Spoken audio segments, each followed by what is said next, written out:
You're listening to the What the Wrestling Podcast, the show that brings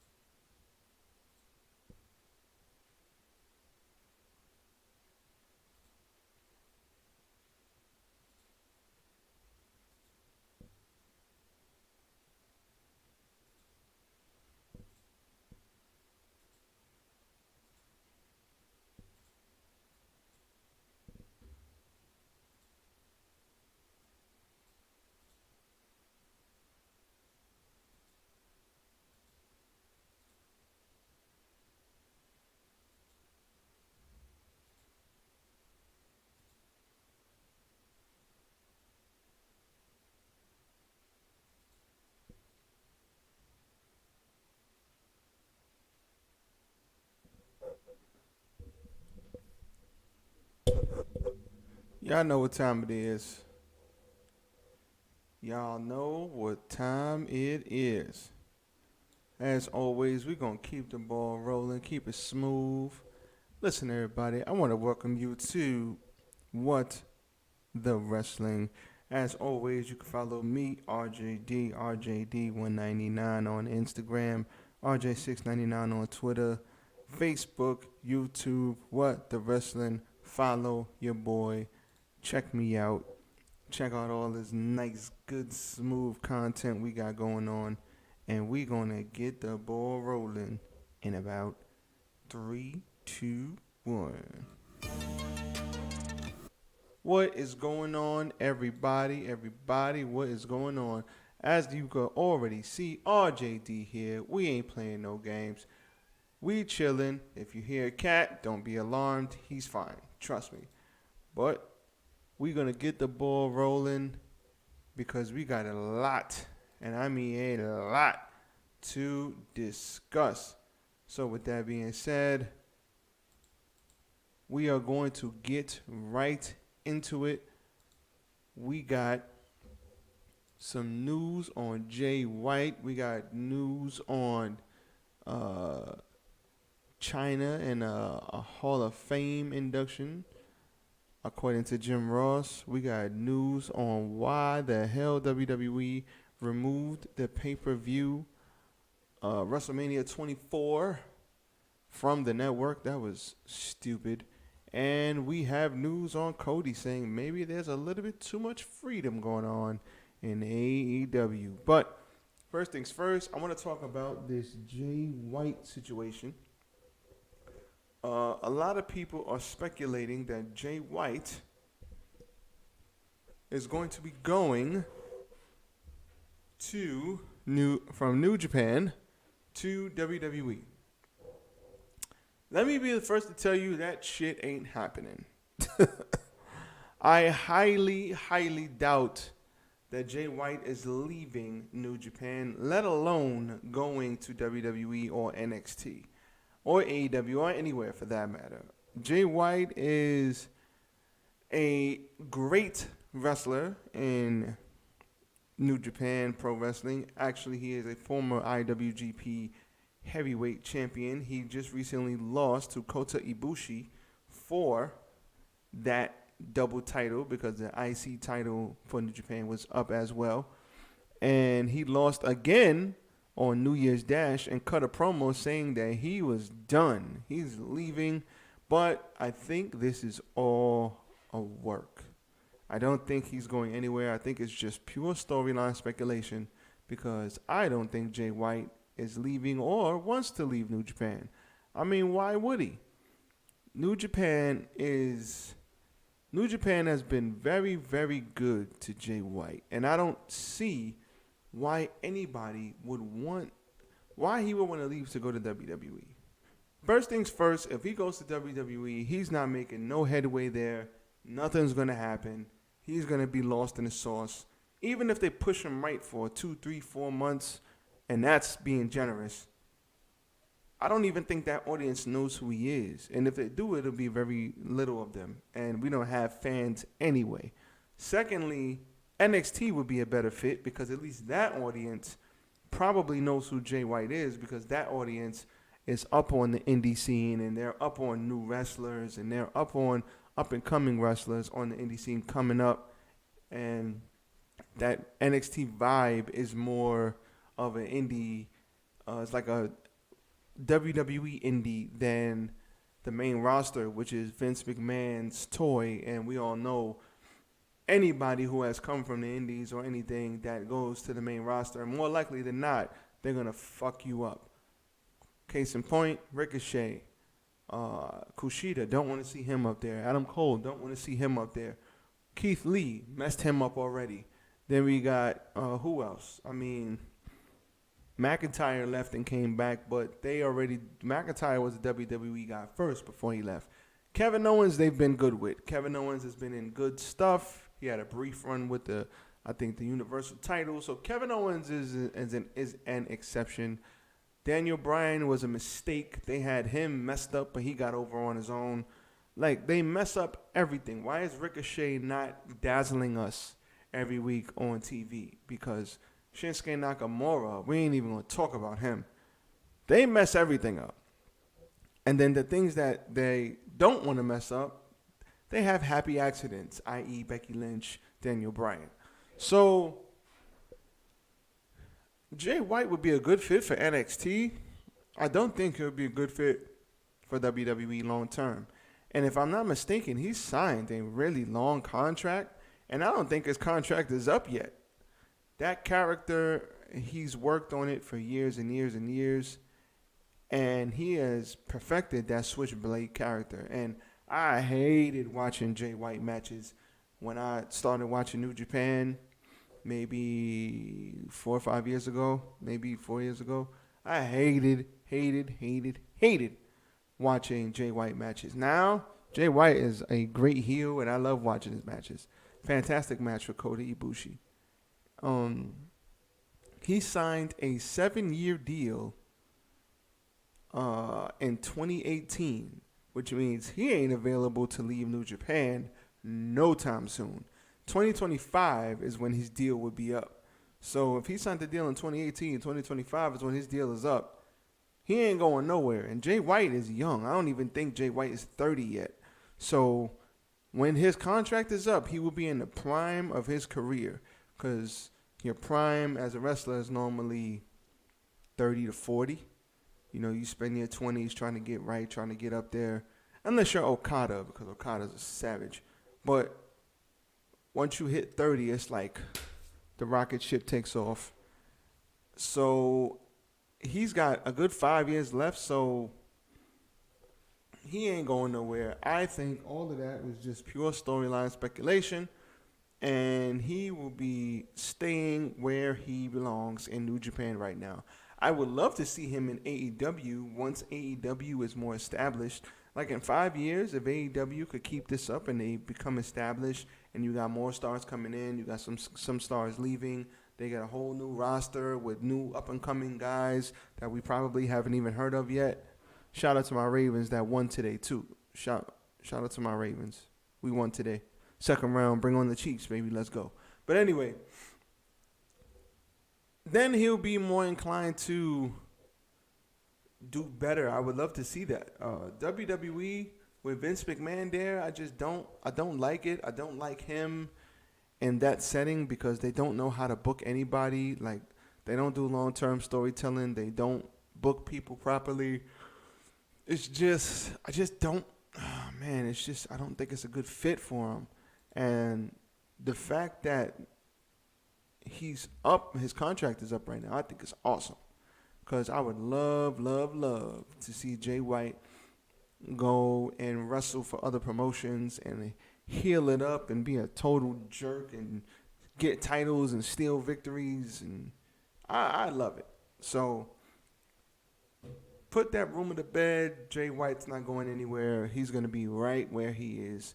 And there's nothing wrong with that. Shout out to Jay White. This guy is actually really good. Like I said, I don't even think he's 30 yet. And honestly, I can't wait for him to leave New Japan. I don't know if he's done all that he can do. Maybe he can do a little bit more. But at the same time, I still think that he would be great in AEW or Impact And like I said, if these guys all started working together, it'd be even better because you could stay in your own promotion, but build up a story for 6 months or something, get a couple of matches out of it, build it up right, and we could get the dream match without you having to even leave the company you're at.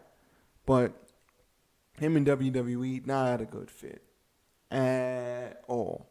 So, Jay White, please don't go to WWE right now. They don't know what they're doing. Please stay where you are. Please. So, next we have WrestleMania 24 has been removed from the WWE network, and fans want to know why. Why would they remove a whole WrestleMania from the network? That kind of doesn't make any sense. So, there is a clear cut. That is the WrestleMania where the Big Show fought Floyd Mayweather. That was actually a pretty good match, to be honest. But some people think that actually that was the same night that Ric Flair fought Shawn Michaels in the Nature Boys last match. Also, we had Undertaker and Edge on that show. But some people believe it's from a lawsuit filed in 2013, as TMZ reported. Anthony Lawrence Dash sued Mayweather over the entrance music he used at WrestleMania. Money Mayweather used a track that Dash said contained his beats that were used without permission. So, at the end of the day, he probably wanted Floyd to cut a check, so he sued Floyd. So Floyd probably didn't want to pay him. And you know what? They just removed it. So once WWE probably edits this and edits out Floyd's entrance, and then they'll probably be able to just put it back on the network if you want to go back and watch WrestleMania 24. You can't be using people's stuff without permission, man. It's not going to work. So I completely understand. Listen, somebody, if I make a beat or I make music and somebody uses it without my permission, yeah, you're going to have to cut me a check too. I mean, Floyd got it. Floyd is a billionaire. I'm sure he probably just settled that out of court. It's like a speeding ticket to him. And WWE would probably put it up at a later date. No big deal. No harm, no foul. I want to talk about Cody Rhodes and him having an interesting take on AEW's Freedom backstage. So as you know, AEW, they don't really have writers. They themselves, along with Tony Khan, because he is the final say in everything, they come up with what they want to do. They bring it to Tony. Tony approves it or disapproves it, and then they do it. So Cody was asked about the freedom and the pros and cons of the first year in AEW, and he made it interesting. He had an interesting take on the freedoms that AEW has, and I quote, as reported by Ringside News, "To me, one of the biggest pros is also our biggest con, no pun intended. We have so much freedom. So much freedom sometimes means that things are too similar on the same show. Well, this guy's asking me to join Team FTW. Well, this group, they're asking, hell, join this. So that one of those areas where that freedom is fun and pro, they're not worried about the traditional rules. It's punk rock. But also you have to be disciplined so that it doesn't desensitize the show." I completely understand where he's coming from. You don't want 2 or 3 people doing the same storyline. That kind of takes away from it all. So I definitely get what he's trying to say. At the same time, the reason why I think AEW is levels ahead of WWE in the promo aspect. Not that WWE people aren't capable of writing or producing great promos, but the fact of the matter is the scripted shit is just ridiculous sometimes. And you have great talkers like Jericho, MJF, Moxley, Omega, he's gotten better at his talking. You have all of these great people that know how to talk. They're human beings. And Brody Lee, rest in peace, he was a good talker. And they never get a chance to showcase what they can do in WWE because it's so scripted and so formulaic. It's like you don't have a chance to have your personality. Back in the day with Stone Cold and The Rock and all those guys, yeah, they were censored. Everything had to go through Vince, but they had a lot more room and freedom to express themselves the way they wanted to. In AEW now, it's sort of the same way. That's why you could get crazy, great promos by MJF and Moxley and Eddie Kingston and Pac and all of these guys and Hangman. But you can't really get that in WWE because if they miss a segment or if something goes wrong or if they have to speed something up, then you have a scripted promo that's being cut by Goldberg that makes no goddamn sense, like what we saw on SmackDown. Goldberg is cutting a promo on McIntyre about legends being disrespected, but they had to speed it up. So behind the scenes, they cut out some stuff. So Drew didn't get a chance to cut his promo, and Goldberg comes out there and cuts a scripted promo about something that was never said. When in reality, if it made sense, he would be cutting a promo on Randy Orton, being that Randy Orton had took a crap on the legends all night. And that's the difference. When you have your key points to hit, it's a lot better than having a key point to hit, go out there and figure out how to get there, than having a scripted promo that you have to remember word for word. And then if something bad happens or something messed up, or if you forget a word, now you're either A, nervous that you forgot a word, and it's like, oh, I didn't say what they wanted me to say, or B, it looks stupid because a segment got cut short and now you're talking about something that didn't happen. So I love the fact that AEW doesn't have, maybe they do have scripted promos, but if they are scripted, they're nowhere near on the level of WWE. And I think that's amazing. They need to keep doing more of that because there's no way you can let these guys shine. There's no way you could let these guys shine and showcase their personalities if they cannot showcase what they can do and how they talk. At the end of the day, it's really, really stupid. So, let those guys be free. Let them do what they do.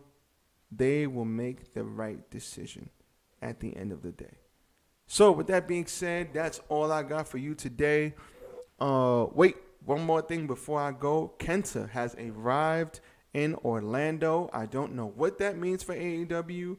I don't know what that means for Jon Moxley, if he's going to be making an appearance, because Moxley is supposed to be defending the U.S. title for New Japan against Kenta, and a lot people saw him, and he's here. Oh, no, not here because I'm in New York, but he's in Florida right now. So I don't know if that means that Kenta's going to be going crazy, but if he shows up on AEW, Lord help everybody. If that forbidden door is open, and listen, it's already open with Impact. You had the Good Brothers rejoining Omega in the Elite, reforming having a Bullet Club reunion unofficially. You had that this past Wednesday. What if Kenta comes in while Moxley's trying to go after Omega? Kenta goes after Moxley. Ooh, take my money. Now, this is compelling television. This is what happens when you have all of these different companies playing nice with each other and sharing toys, sharing each other's wrestlers. This is what happens. You make good matches, dream matches, different companies. Listen, let him get one now. We'll get it back down the line. Who gives a shit about wins and losses? I mean, yes, wins and losses matter, but what I mean is, who gives a shit about who wins now, who wins later? There's money to be made with all of these people getting together and working together. WWE doesn't want to work with everybody. They work with themselves. They play with themselves. Let them go be over there in the corner. These companies, smaller companies working with each other, especially AEW, because they have TV. Impact doesn't have TV. They have YouTube. Ring of Honor, I don't think has TV. They have YouTube. New Japan, they're in Japan, so they really don't have a U.S. market at the moment. These companies working together benefits each other. And AEW has TV. If you could get on TV, that's more eyes on your product. If you could get Okada on TV in something meaningful versus AEW, now you have crossover appeal. Jericho proved that it can work because he went from here to Japan, and they got a crazy load of subscribers because of it for that Tokyo Dome show when he fought Omega. They got crazy publicity from it. Why can't you keep that same energy and keep it rolling and play nice with each other?